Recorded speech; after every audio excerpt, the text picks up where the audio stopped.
మీ మనసులో కూడా ప్రశ్న మొదలవచ్చు, మోహం ఇంకా ప్రేమ మధ్యలో వ్యత్యాసం ఏమిటి అన్నది. రెడీ? ఎంతో స్పష్టంగా మీకు నేను అర్థమయ్యేలా చెప్తాను. ఒకవైపు మీరు జ్ఞాపకం చేసుకోండి, ఒక చేపని ఏదైతే నీళ్ళల్లో ఉంటుందో అక్కడ అది ఆడుతూ ఉంటుంది. ఎప్పుడైనా వేడి కారణంగా ఆ నీరు ఎండిపోతుంటే అప్పుడు తను అది విడిచి వెళ్లిపోతాం, అక్కడే ఉంటుంది. ఆ నీరు పూర్తిగా ఎండిపోవటం కారణంగా ఎంతో వేదనతో తన ప్రాణత్యాగం చేసేస్తుంది, స్థానాన్ని విడిచిపెట్టదు. మరొక వైపు తేనెటీగ గురించి ఆలోచించండి. అది ఒక పుష్పం వెనక ఎప్పటి వరకు తిరుగుతూ ఉంటుంది అంటే, ఎప్పటి వరకు అయితే ఆ పుష్పంలోని తేనె లభిస్తుందో ఆ తేనె అయిపోగానే అది అక్కడి నుంచి వెళ్లిపోతుంది. ఏ వ్యత్యాసం అయితే ఒక తేనెటీగ ఇంకా చేపలో ఉందో అదే వ్యత్యాసం మోహంలో ఇంకా ప్రేమలో ఉంటుంది.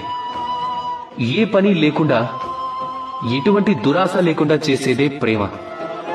ఇక ఏదో పొందాలి అనుకుంటూ ప్రయత్నం చేసేదే దాన్ని మోహం అంటారు. అందుకే ఈ మోహాన్ని త్యాగం చేసేయండి, మనస్ఫూర్తిగా ప్రేమిస్తూ ఉండండి. రాధా కృష్ణ.